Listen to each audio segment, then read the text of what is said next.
Hi everyone, and welcome to Casey Cardinia Library's special online event, The Menopausal Transition with Emma Tippett. Before we begin, I'd like to acknowledge the traditional custodians of the lands on which we all gather from and pay my respects to their elders past, present and emerging. A little bit of housekeeping before I hand over to Emma.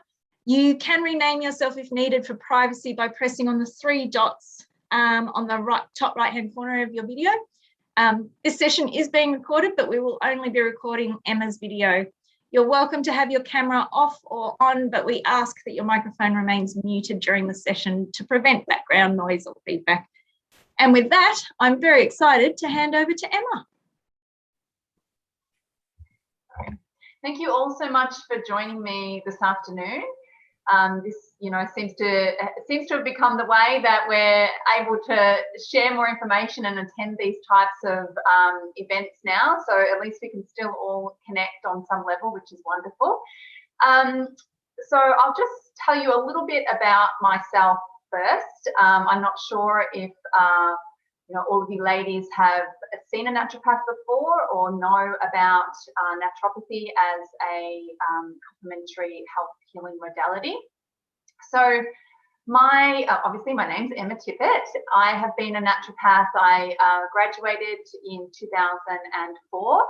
I did take some time out as a young mum with my boys. I've got two teenage boys now, but I've been in clinical practice now for about 10 years. And my main focus in the clinic, I do see a lot of women. I'd say about 95% of my patients are women, and at all ages and varying, degrees of phases in their lives. So from teenage girls who may just be starting their menstruation and their hormones are sort of starting to kick in, to younger women having issues with their cycle, to women trying to support their fertility. And obviously on the other end of that, women who are going through the transition with menopause, which is obviously what we're going to talk about today.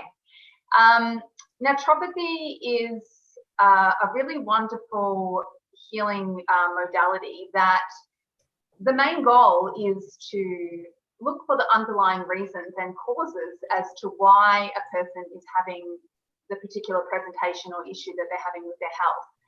So what we're doing is trying to look at helping to improve optimal function and balance within the body, and using a wide range of complementary type of therapies to do that. So I use predominantly herbal medicine and nutritional medicine, and also a lot of focus on food as medicine and lifestyle sort of changes. So, this can go a long way to help people in improving the health and function of their body, and teaching them about the function of their body as well. So education is a really big part of that. And that's what I hope that you will come away today learning some more about your hormones and perhaps the phase of life that you're either kind of moving towards or currently going through. I know myself in my early 40s now, I did notice quite a significant, and I am quite aware of my my body and how it functions, and particularly hormones, which are a huge part of our health as women.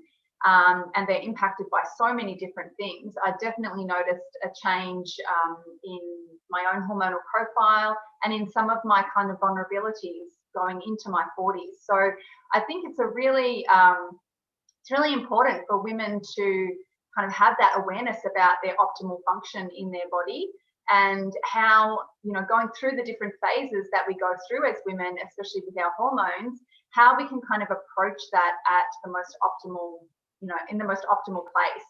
So I hope that's what you will come away learning a little bit more about today, and obviously about menopause in general. So I did put together and before I actually go into the PowerPoint that I popped together for you, I just wanted to let you know that we will have time at the end for questions. So you'll be able to, if you feel comfortable, ask your questions. If you kind of want to go into a little bit more detail with me, or you've got some things that you want to share or ask about further about naturopathy, there's a few ways that you could go about that. I do offer 10-minute complimentary phone chats as part of my service, so that if you want to talk to me a little bit more personally, you'll be able to do that. And also I will have some notes coming across to anyone that would like them as well, so we can send those via email, which we'll chat a little bit more about at the end. So I'm going to just share my screen now. So let's get started. Let's get into the crux of it, the menopausal transition. I'm going to just go on to the next slide. All right. Just give me 1 second, sorry. Okay. So menopause and perimenopause. So they're two different terms that are kind of thrown around about this phase in our lives as women. And I kind of wanted to kind of make the distinction for you all, so you kind of understand what means what. So menopause is defined as a period in a woman's life, and it's identified, it's the end of the menstrual period, or the menstruation phase in a woman's life, and it's usually identified retrospectively. So this happens when we've had our final period, and this can usually happen between the ages of 45 and 55. So perimenopause, and just to make that clear with menopause as well, often a woman may need to get some blood work done to kind of identify certain hormones that raise, plus in combination with not having a period for 12 months, then you are considered to have gone through menopause and entering postmenopausal phase.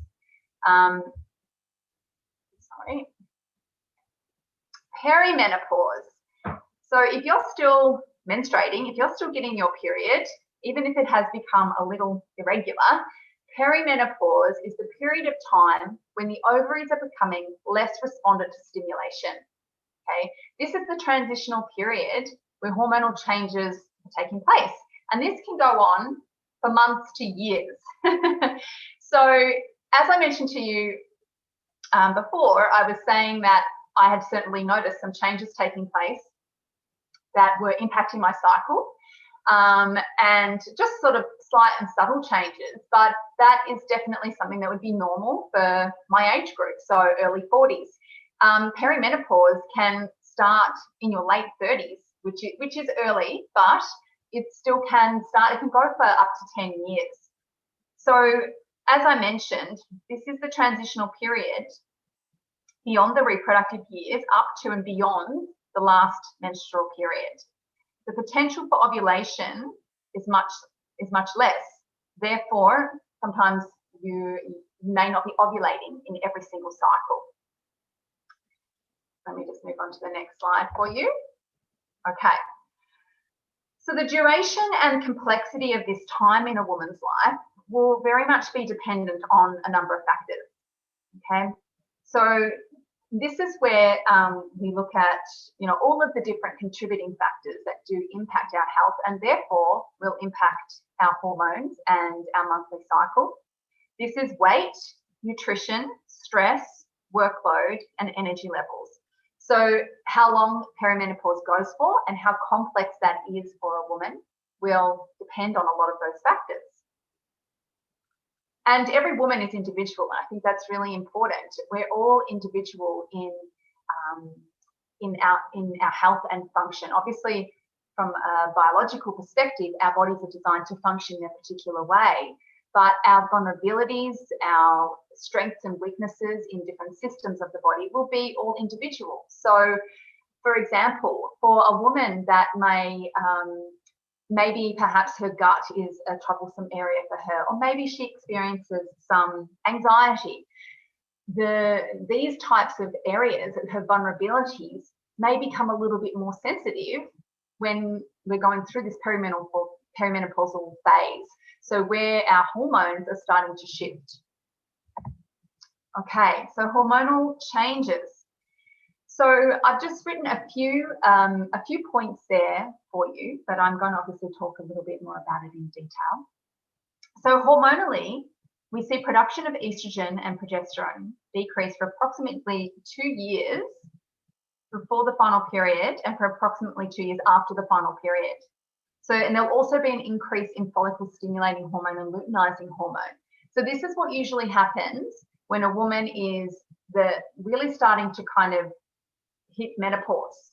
Okay, so often sort of, and I see this in clinic, you know, this is often when a woman may come to see me initially because she's having some issues. She may still be getting her period, but you know, she's starting to notice a lot of different changes that are going on. She might notice some uncomfortable symptoms that are cropping up for her. And this is in that sort of 2-year period that things can get a little more intense before you actually have your final period.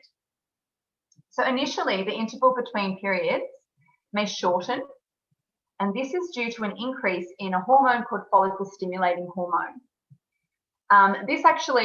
The increase of this will potentially shorten the follicular phase. So in your menstrual cycle, the follicular phase is the first part of your cycle. So counted from the first day of your period up until when you ovulate, that's the follicular phase.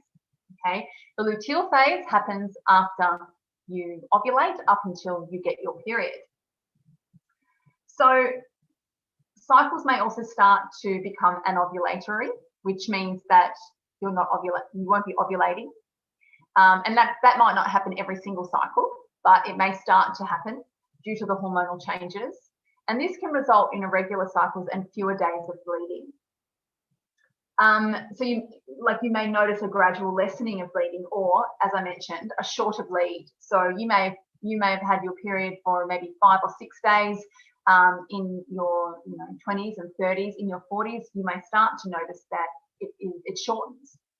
The ovaries, as I mentioned, they become less responsive to stimulation, and follicle stimulating hormone increases along with luteinizing hormone increasing. Estrogen starts to decrease, obviously, and we may also have less progesterone as well.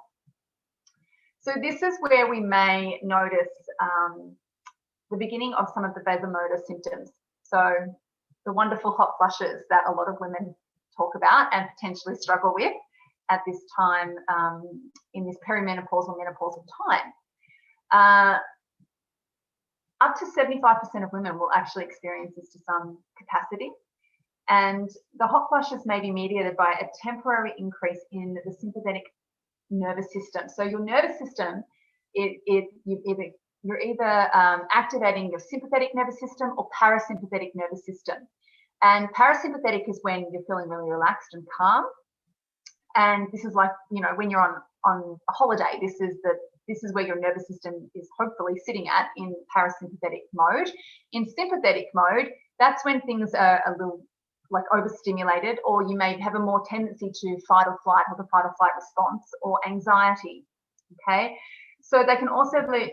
So this is where, with your hot flushes, if this is a symptom that you experience, it very much will be influenced by the state of your nervous system. Okay, so if you have a lot of stress going on in your life, or you're a little bit adrenally depleted, which we will talk about your adrenals in a little while, this is where you may experience more of that symptom with the hot flushes. So understanding where you're at in that way is potentially going to be helpful for this particular type of symptom. And I think being in the middle of a pandemic, and with the way our lives have changed in the last over 18 months, probably pretty safe to say that a lot of our stress levels have been increased or very triggered at times. And, if we are going through these hormonal changes, we may start to see some of these symptoms coming up for us, or they may be worsened by the level of stress that you're under. So your nervous system is really important to be taken care of. And another thing that's important to mention is the potential for heavier bleeding. And this is something that I do see a lot of with women in the clinic. They may come to me because they're having issues with heavy bleeding and they're perimenopausal, and they are potentially maybe trying to seek out other options or alternatives before they go ahead with other more sort of invasive measures, which may include endometrial ablation, where they burn some of the endometrial lining, or obviously in the most extreme case, hysterectomy. So heavy bleeding is not uncommon at this time in our lives. So some women experience an increase in heaviness of their period during this time. At this time, estrogen may be sufficient enough for endometrial growth, which is the layer of the uterus. That's what we shed every month, but not enough for ovulation. So the changes that are occurring with your hormones with estrogen may support the growth of the endometrial lining, but not actually support ovulation. And basically what this means is the corpus luteum, which forms after ovulation, it won't form, and then you'll get less progesterone in the luteal phase, which is the second part of your cycle. So then you've got all this unopposed estrogen. So hormones and optimal hormonal balance is all about the ratio of progesterone to estrogen, okay? And more specifically, in the luteal phase of your cycle, so the second part of your cycle. And when there are imbalances between this ratio of progesterone to estrogen, that's where we can start to see a lot of problems that women have with their hormones. So anything from certain like actual pathologies that start to develop with PCOS or endometriosis or fibroids or adenomyosis, but also with things like period pain, dysmenorrhea as we call it, or PMS and different types of PMS. So if you're a woman experiencing like an increase of symptoms or a definite kind of impact on your health and vitality and well-being in the second part of your cycle, it's usually indicative of a hormonal imbalance. And it's definitely something that's worth looking into a little bit further. We don't have to actually suffer for 2 weeks or for some women more in our cycle. It is possible to support optimal hormonal balance. And we're going to talk a little bit further about what areas do actually influence your hormonal balance. Okay, the unopposed estrogen may cause symptoms of estrogen excess at this time, and that's one of the things that can lead to the heavier bleeding, or menorrhagia as we call it. This could also lead to a worsening in other present estrogen dominant issues that may already be there, as I mentioned, like fibroids, period pain, and PMS. Okay, moving on. And I think I would like to just, before we go on with more of the physiological kind of presentations and signs and symptoms and things like that, I think it's really important to address the modern perspective of menopause. I know when my mum went through menopause, she had a really hard time, and it wasn't easy. And going into that phase, it was something that was almost dreaded, and it made me sort of think too, oh gosh, like that's, I'm not looking forward to that. I'm not looking forward to going through all of that. And you ladies may have seen a similar thing or known other women in your lives or relatives that have had a really hard time with menopause as well. And just like many other things in our modern world, menopause and its treatment has become quite medicalized. So obviously it's for a woman that needs extra support and wants to go down that path with HRT and those types of things, it can be like life-changing for that woman and can really improve her quality of life. But obviously there may be some, the risk versus benefits of certain other health issues might need to be considered as well. But what I don't like is the use of negative language. So around this time in a woman's life, because to me, that just makes us feel unempowered, uninspired, like this is just something that we have to endure and bear, and it's going to be unpleasant. And, anything can be unpleasant in the body when we're not sure how we need to support ourselves to make, things feel like we do actually have some control over how we're feeling. So the use of negative language like loss, deficiency, atrophy, exhaustion, deprivation, like these types of things can make women dread the onset of menopause, you know, and it's something that we're not looking forward to. And I definitely believe that body awareness and education can turn this around. So when you understand what's going on in your body, what changes do you need to make? It's an adjustment period, it's a transition. And we can either make that a really bumpy ride, or we can make it a lot smoother for ourselves. And that's where we've got to really step up and be like, okay, well, what do I need to do? What is my body telling me? And what's within my power to change? And there's a lot. So we do need to rewrite the story of menopause. And I mean, that's my going into this phase in my life. That's what I want for myself. I want it to be a period of yes, it's transformation. And what's on the end of that? What's on the other side of that? And empowerment, feeling confident in your body, feeling like you understand what you need, wisdom, gratitude, awareness, and growth. All of these things could be our experience with menopause if we go into it with, I think, awareness and feeling like, you know, we're armed with information about what we need to do to help to support our body. And that goes really, you know, health in general, I feel. Taking your own self-responsibility for health and what you need to do to make your body function well and feel good every day. I think that's possible, you know, at all phases in our life.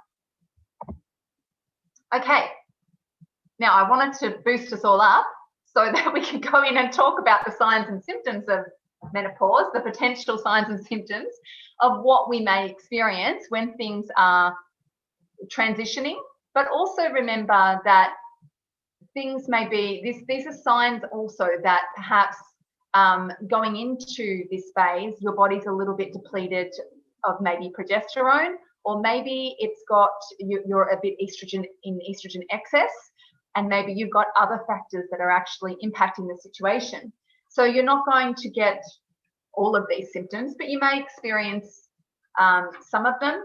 You may experience all of them, but I would encourage you to, if you are experiencing these, is to work out what it is you need to do to support your body through this transition. Going into it, if you can, in the best place possible, in the most hormonally balanced place possible, is, I think, something that if you're at that stage that you could definitely strive for. If you're in the middle of it and you're experiencing some of these things, then it's definitely something that you could look at supporting your body in a natural way to make this a little bit easier for yourself. And like I said, it is important to note that some of these symptoms may be caused by other imbalances that are going on, that are occurring in the body at the same time, and that you need to allow for individual assessment of what's going on for this particular woman. It seems that, you know, every negative symptom felt in the body in this age group of women, so, you know, when we're perimenopausal or in that more sort of intense phase of menopause, all of the symptoms seem to be blamed on menopause, and not all of them will be. So if we're looking at this from a holistic perspective, you know, there's many different contributing factors to things like headaches or fatigue or digestive issues or anxiety, and, you know, weight gain, definitely, mood issues, issues with sleep. Like if you look at where a woman may be at this time in her life, you know, depending on the woman, but a lot of the time this woman may have children, and they may be like late teens, young adults, or maybe they're, you know, a little bit older and they've had their own children. So, you know, as a mother myself, you're never going to stop supporting your children and worrying about them and, you know, wanting to support them even when they are in adulthood. So you may still have your adult children leaning on you for emotional support. I know I was leaning on my mum when she was going through menopause. And then on the other side, you may have aging parents that need more support from you. And on top of that, you may still be running a household, you know, you may be in a relationship or a marriage, or, you know, you're working full-time or part-time. Like, a woman can be juggling a lot at many times in her life, but definitely at this time in her life for sure. And a lot of these symptoms could be things that are indicating depletion or imbalance in other areas too. But they are still possible with, a lowering of estrogen and potentially what's going on with the balance of progesterone to estrogen. One of the things to mention as well with weight gain. So I see this a lot in my patients in the clinic. They may be in their like mid to late 40s or early 50s, and weight gain and weight loss is something that they really would like some support with. And this is definitely from a hormonal perspective. It can happen as the body is trying to establish an alternative source for estrogen to support estrogen-dependent tissues, but not to actually reproduce. The main estrogen after menopause is estrone, and this is made in fat tissue. So your body, adipose tissue, your body is naturally going to want to hang on to a little bit more adipose tissue because it needs to make estrogen. But there's other factors, I think, involved, obviously, with an issue with weight. If weight loss is something that a woman wants to be supported for. And what we need to consider here is a lot of different things. Estrogen and the hormonal aspect of things might be one of them, but there's a whole range of other things that I like to understand about this type of issue that I might be supporting for a woman. Some of the other things is what's going on with cortisol and stress, because high cortisol is certainly going to potentially add to weight gain around the middle. We may also want to look at other endocrine factors like thyroid and the slightly lowering of our metabolism that occurs with age anyway. But thyroid and underfunctioning thyroid is something that's definitely going to impact those areas. Also, your digestive system and your liver function and detoxification is really important. Other factors I like to look at is general bloods as well, to see what's going on with cholesterol and blood sugar regulation. And obviously the basics like nutrition and how a woman is putting her food together, her macronutrient ratios, and also movement and exercise. So there's a whole range of factors there. So weight gain that happens, which is a really common issue that's brought up with a woman going through menopause. Remember, again, there can be many other things that are contributing to that picture as well. Okay, body systems that are connected. So as I mentioned before, these are areas that I would encourage you all to think about for yourself as I'm going through, and the different kind of things that I've mentioned about potential signs and symptoms of imbalance. So if you're perimenopausal, or maybe you're in menopause, like in that last couple of years, or you haven't had a period for 6 months and you think that it's definitely tapering off, think about these areas that I'm going to talk about and see if any of the things that I mentioned resonate with you, because this is a potential indication as to where you might need some support yourself. So with adrenals, so just in case, we'll just do a little overview of the adrenals, just in case you're not sure about what I mean when I say that. So the adrenal glands are located on the kidneys, and one of their roles is to make hormones. Adrenal glands are for making adrenaline and cortisol, which are hormones produced as part of our stress response. So when you go into fight or flight, you're going to stimulate the release of cortisol and adrenaline.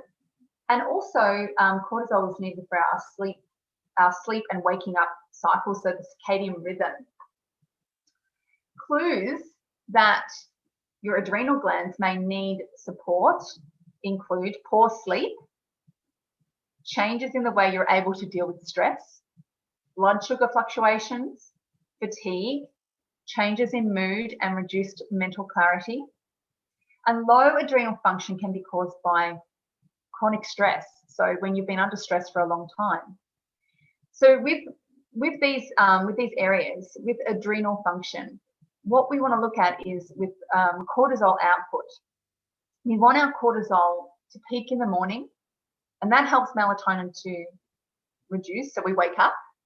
And we want cortisol to go down gradually. It's on a downward, slope as the day goes on. And you want it to be at its lowest at around 8, 9 o'clock. And that's when that stimulates, that drop in cortisol will help your melatonin to kick off so that you sleep well. And what can often happen is that, maybe we've had quite a stressful day, or we've been on the computer all day, or we're dealing with some kind of acute stressful situation, and that's going to peak our cortisol. And sometimes it's really hard for the cortisol to drop at night. And we may lay there, our mind's going, which actually, depending on what you're thinking about, if you're thinking about your to-do list or anything that you're worried about, that's actually just going to keep sustaining your cortisol output. So it makes it really hard to fall off sleep. So I often, when I'm looking at a patient that has insomnia or difficulty with sleeping, I want to know what's going on with their adrenals, what's going on with their cortisol output.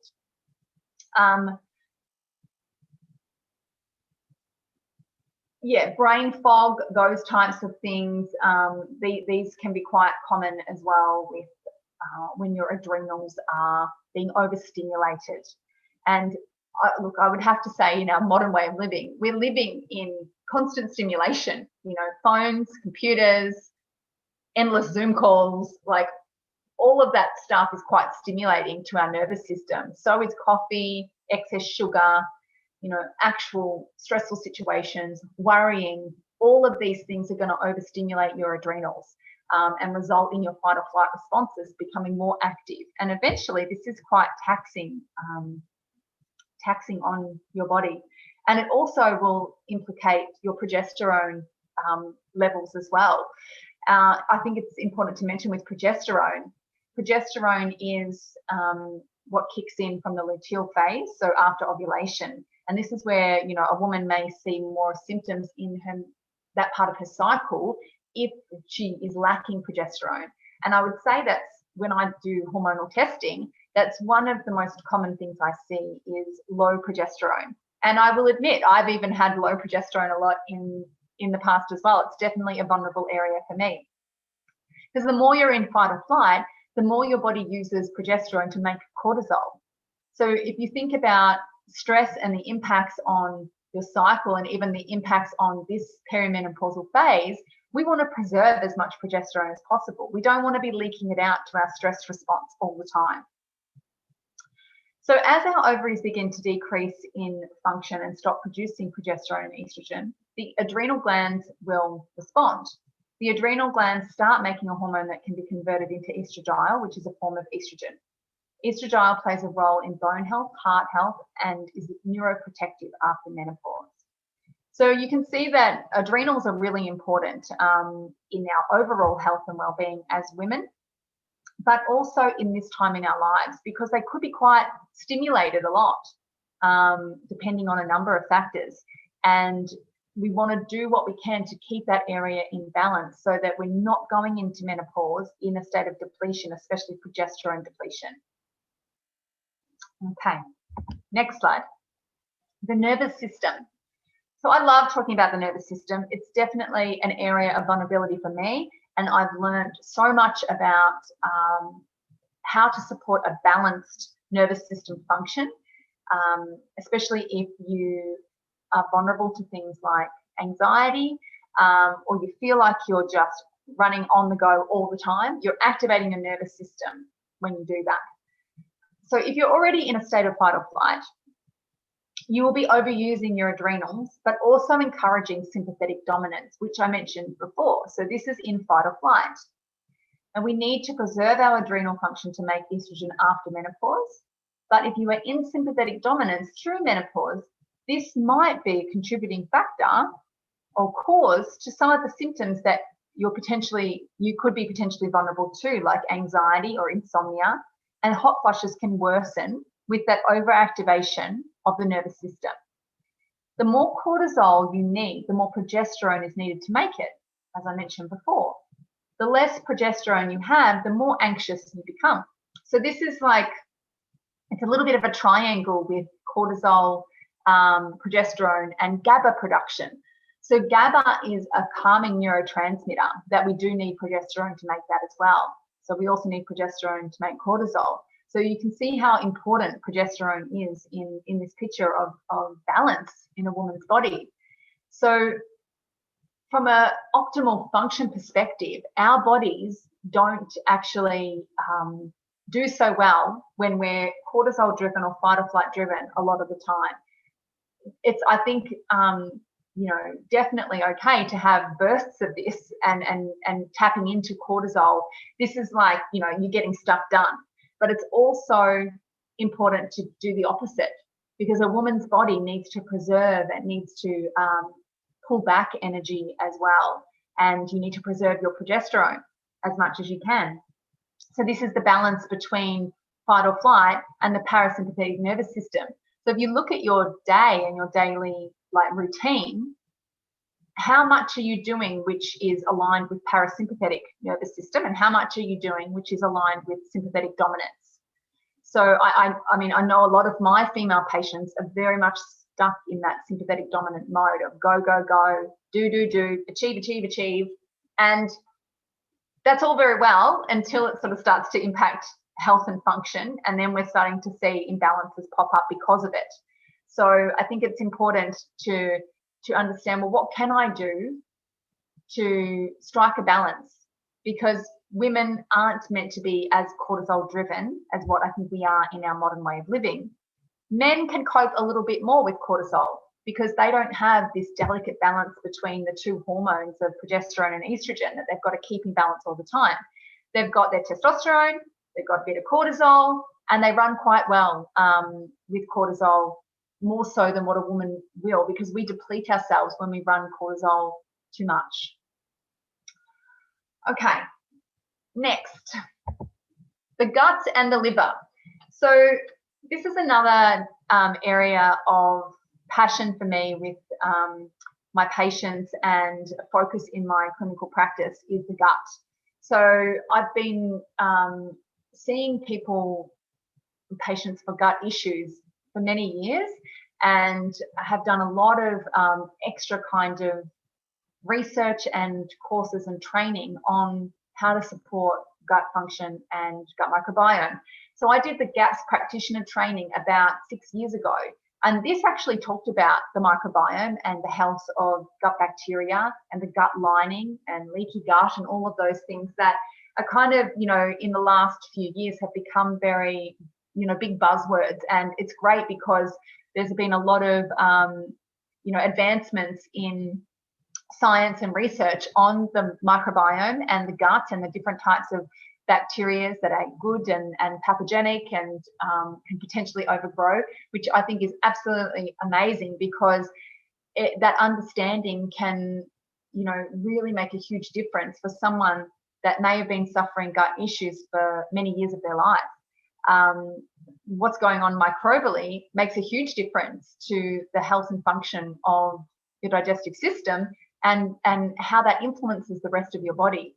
So I definitely believe that your gut is the foundational piece of your overall health and well-being. If you've got gut issues, it's possible that you may have other issues or inflammation or other presentations in other areas of the body. So you definitely need to focus on healthy gut function. So healthy gut function is crucial for overall optimal health at any age and stage of life. During menopause, the fluctuations of hormones may start to affect the optimal functioning of your digestion. So this is where we may see an increase in things like constipation, bloating, and flatulence, because our hormones do influence the peristaltic motion of our gut. So how we're detoxifying, how we're moving our bowels. And possibly this is due to lowering of progesterone and any unopposed estrogen. So when we've got low progesterone and unopposed estrogen or a true estrogen excess, we can see a woman having more issues with the slowing of her bowels. So constipation becomes a problem. And a woman might see this pop up just post-ovulation, so between ovulation and the period. And when the hormones drop, maybe then she has a really good bowel motion at the beginning of her actual bleed. This is a really common presentation that can happen. So if you're a woman that does experience some of these changes in gut function, it may actually be due to an imbalance in your hormones, among other things, but it's definitely a potential contributing factor. So we can also see, as estrogen levels drop, a rise in cortisol from the adrenals, like I mentioned. And cortisol, high cortisol, can definitely wreak havoc on your gut. It certainly leads to less digestive secretion. So being in fight or flight definitely will impact your digestive secretion output, and it basically moves all of the energy away from your gut. So if you've ever tried to eat when you're really stressed and you find that you can't digest your food very well, you get indigestion or you get really bloated, it's because the fight or flight function is switched on and your digestive secretions are definitely going to be dialed down. Cortisol is actually also one of the things that we look at as a contributing factor to damage to the gut lining or leaky gut. So leaky gut is something that can definitely be influenced by your stress levels, and especially like long-term kind of stress and cortisol output will potentially lead to issues with the healthy function of your gut lining. So the gut lining has a function to absorb all of your nutrients, and the gut junctions between the cells and how they open or what they let through is definitely going to be impacted by the health and potential impacts of cortisol. So how that might show up for you is maybe you're malabsorbing things like your FODMAP containing foods. Maybe you have increases in intolerances or are gluten intolerant. And obviously there's a whole range of symptoms that can go along with that are uncomfortable. But certainly what we want to look at is optimizing your gut health and also making sure that your liver detoxification is optimal. So, definitely over the years, our livers can take a bit of a beating depending on what we're consuming, whether that be, alcohol, coffee, different types of medications, the level of toxins that our liver has to filter through and detoxify. It can be a bit of a load. And one of the jobs of the liver is to clear estrogen. So any excess of estrogen is cleared by the liver and leaves the body through bile that is in our bowel motion. So bound up in the stool. So how we release excess estrogen is through the gut.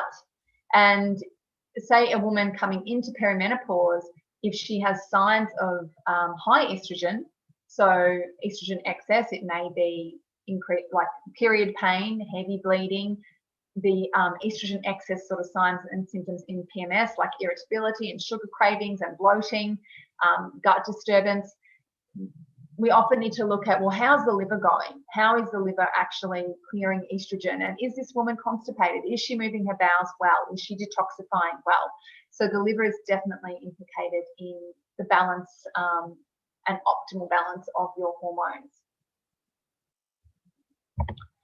Okay. Next area I wanted to talk is the reproductive organ impacts, so especially vaginal health and the vaginal microbiome. And this is one area that, there actually is some really great research being done into the vaginal microbiome. And personally, I find it fascinating, and I have done some extra, courses and education in this area for women. So I typically see a lot of women that may experience recurrent UTIs. Maybe they have a history of vaginal thrush. Maybe they have experienced something like bacterial vaginosis, which is a little bit more common in perimenopause and menopause and postmenopause because of the changes to estrogen. Vaginal microbiome is really important, and another microbiome area that's influenced by other areas too. So definitely influenced by your gut health, influenced by your stress levels, your immune function, and so a little bit about the vaginal microbiome. So vaginal epithelium contains high levels of glycogen. So glycogen is produced by the epithelial cells in the vagina, like the vaginal wall. So the lining of the vagina, basically. And the glycogen is what feeds the good bacteria that lives in the vagina. So predominantly lactobacillus strains. Lactobacillus crispatus is one of the predominant ones, but there's a few different types of lactobacillus strains that live vaginally. And these lactobacilli, they form a protective biofilm along the epithelial lining, and they act as a protective immune defense from potential pathogens and microbes.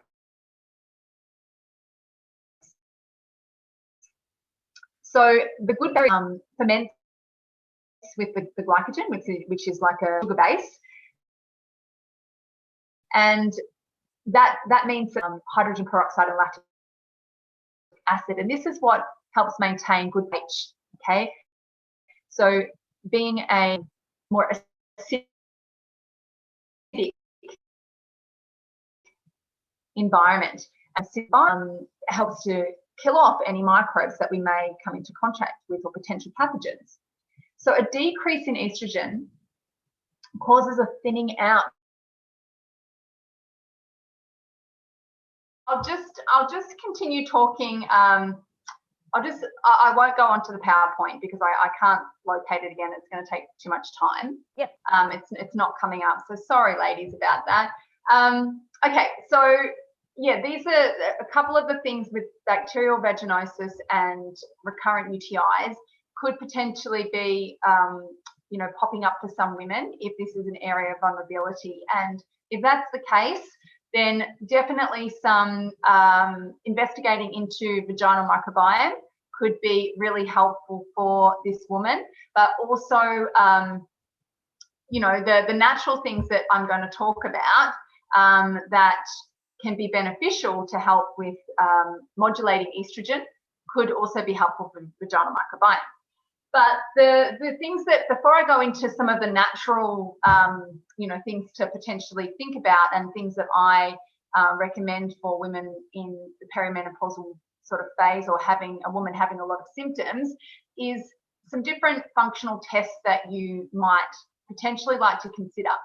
So, for example, if you really want to understand your hormonal profile, sort of looking at where your progesterone level is at, or whether you have an estrogen excess in terms of high tissue estrogen, then you might want to consider it's a saliva hormone test. It's a functional test that we use as naturopaths. So it doesn't test your blood levels of hormone, because in the blood you've got bound hormone and you've also got circulating hormone. And the circulating hormone is what impacts you at a tissue level, so it impacts you directly where you're kind of seeing the imbalance, so reproductively. But it's only about 5% of what is measured in the blood. So a lot of your hormone is bound by sex-binding globulin hormone. So I do the saliva hormone test, and that just measures the tissue level of hormone. So we can see what's going on with the balance of progesterone to estrogen. So that could be really helpful in some circumstances. Another test that could potentially be helpful for a woman wanting to gather more information about, where she's kind of seeing some of her vulnerabilities pop up, is adrenal cortisol testing. So again, you can get a cortisol test from through a blood test. That just measures your cortisol levels, usually in the morning. And they like to see it within a certain reference range. But from a functional perspective, I like to see what is your cortisol like, what is that cycle of cortisol? So where is it at in the morning? Where is it at midday? Where is it at in the afternoon? And where is it at night? So this can be really helpful to understand what's going on with that cortisol rhythm that I was talking about. So maybe particularly helpful for a woman that is experiencing a lot of, fatigue, burnout, exhaustion, or also insomnia, so issues with sleep. So that can be really helpful too.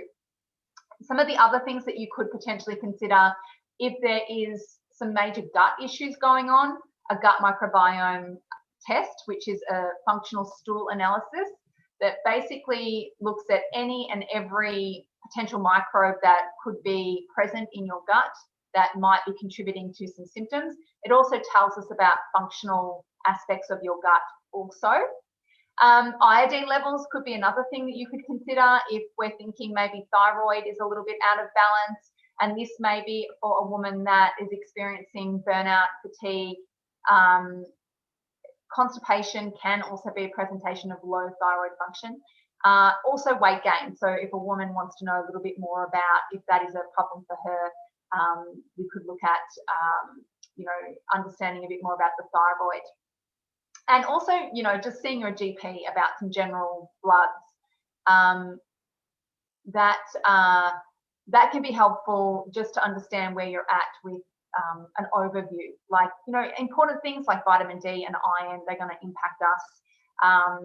Where your blood sugar levels are at, what's your cholesterol doing, that points towards liver. And, there's a lot of information that we can gather about how the body's functioning. So then we know what we need to support and how we need to support it. Okay.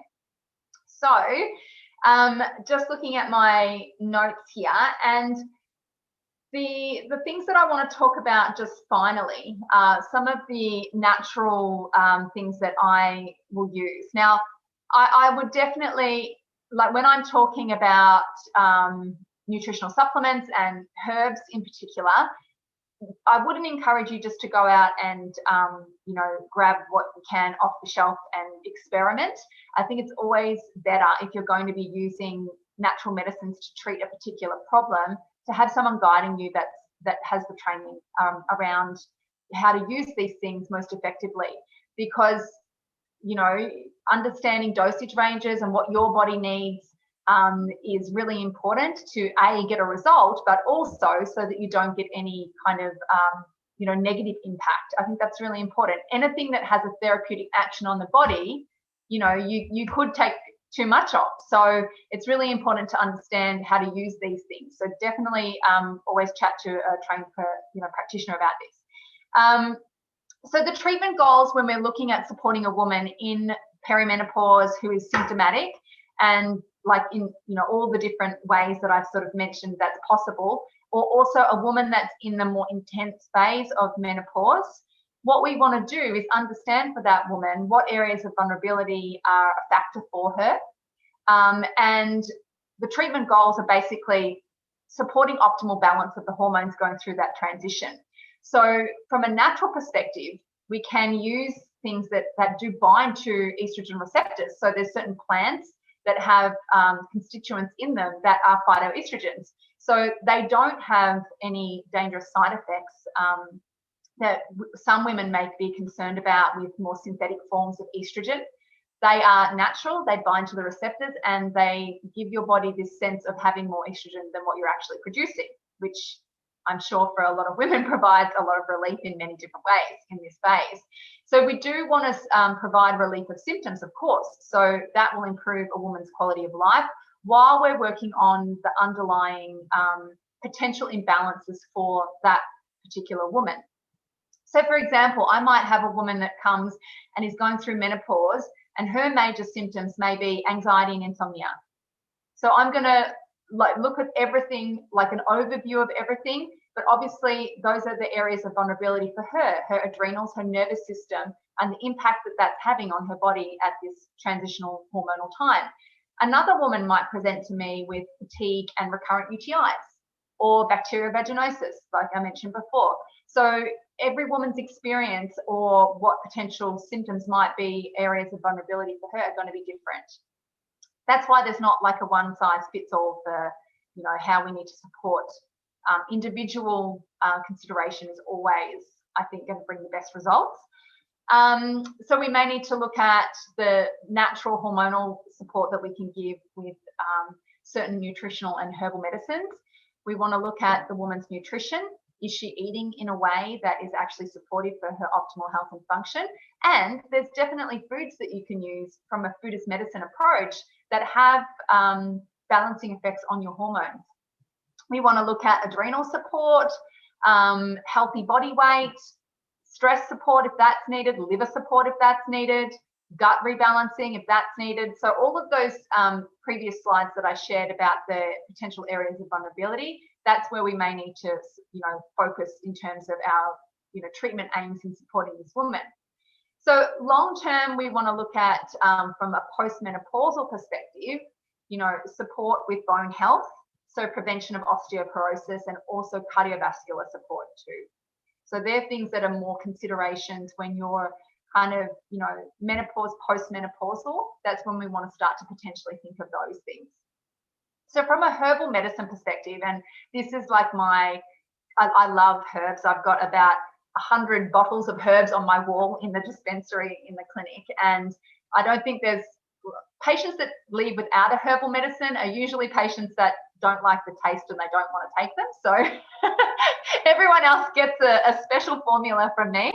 And there's some beautiful herbs that we can use that can be really supportive in this phase in our lives, depending on the areas that we want to support, but also the specific hormonal support. So you've probably heard of some of them.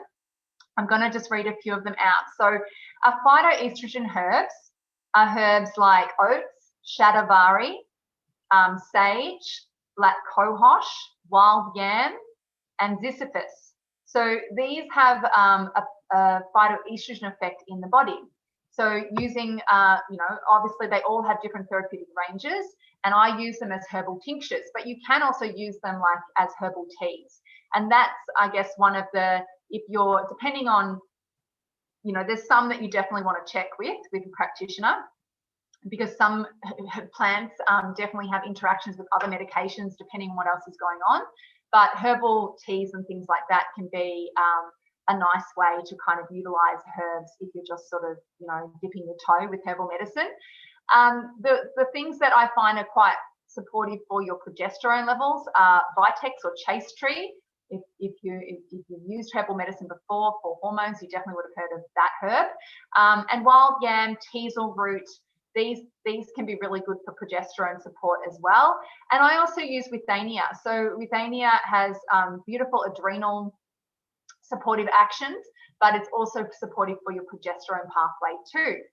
So a lot of our adrenal herbs and nervous system herbs, and I would have to say these are the herbs that I'm definitely going through in my dispensary, definitely in the last sort of 18 months.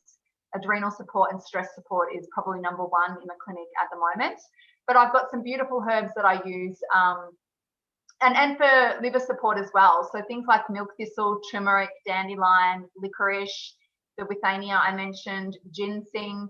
I might use tribulus if the woman's testosterone levels are really, really low, and she's, I didn't mention that low libido is definitely something that can occur at this time in our lives too, because our testosterone levels drop even further. So we do have a small amount of testosterone as women, and low libido is definitely something that can happen as your testosterone levels decrease. Other herbs like passion flower, skullcap, lion's mane, Cotinopsis, Romania. So many beautiful herbs that are supportive for nervous system, adrenals. And remember that when we're looking at how we balance hormones, we have to look at those underlying things. So we use liver herbs if estrogen excess is a problem, okay?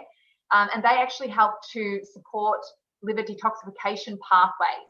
So a lot of these herbs have actions through the detox pathway, so the phase 1 and 2 liver detoxification pathways, and they help with estrogen clearance if that's needed. Obviously, if a woman doesn't need estrogen clearance, you don't want to use that in menopause because it's going to clear whatever estrogen she has. So you've got to be careful, obviously, with the guidance of a herbalist or a natural practitioner, like a naturopath. They can help to work out what sort of herbs are going to be best and most supportive for you.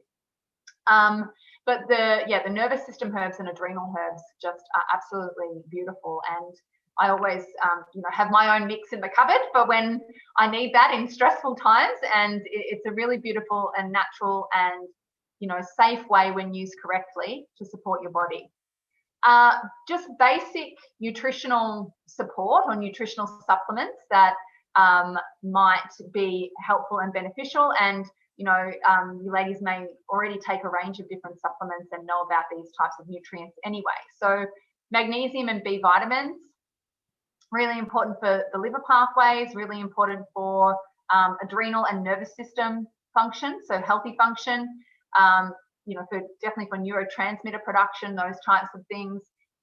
Omega fatty acids, evening primrose oil is a beautiful fatty acid that definitely is helpful for the progesterone pathway.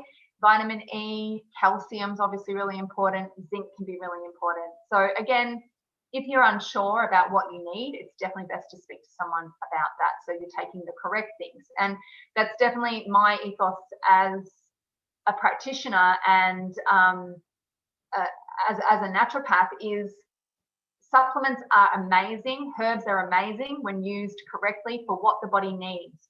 You shouldn't, in my opinion, have to take a bucket load of supplements to keep your body healthy. Okay, you should be able to keep your body healthy with the right nutritional and lifestyle support for what suits your optimal function, and then understanding, well, when do I need to use particular things and what particular things do I need to use. So that's a lot of what I do for patients when they've finished seeing me for a particular issue, is we work on a maintenance plan. So what nutrients, based on that person's vulnerabilities, are going to be the most important things to potentially focus on. So it might be, okay, I want you to definitely get your vitamin D levels checked. If there's an immune issue, a nervous system issue, get your vitamin D levels checked before winter every year. So you know if you need to be supplementing with vitamin D through that time period where it may dip. For example, it may be this woman has definitely an anxiety and high cortisol kind of thing that she's vulnerable to. So using magnesium and B vitamins from time to time or in times of high stress is going to be supportive for that woman. So it's understanding what do you need to use, what can you and could be getting through your nutrition, and always try and focus on that.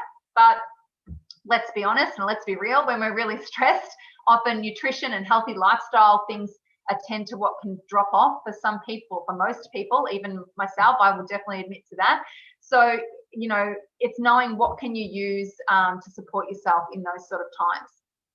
So I've got, which will be in the information if you ladies decide that you want to receive like a summary of what I've spoken about today, I will definitely include a couple of kind of, there's two things that I look at. One is like a green smoothie that's really good for fiber, really good for liver and estrogen clearance. I have a good, really nice smoothie that I do for that. And then I've also got a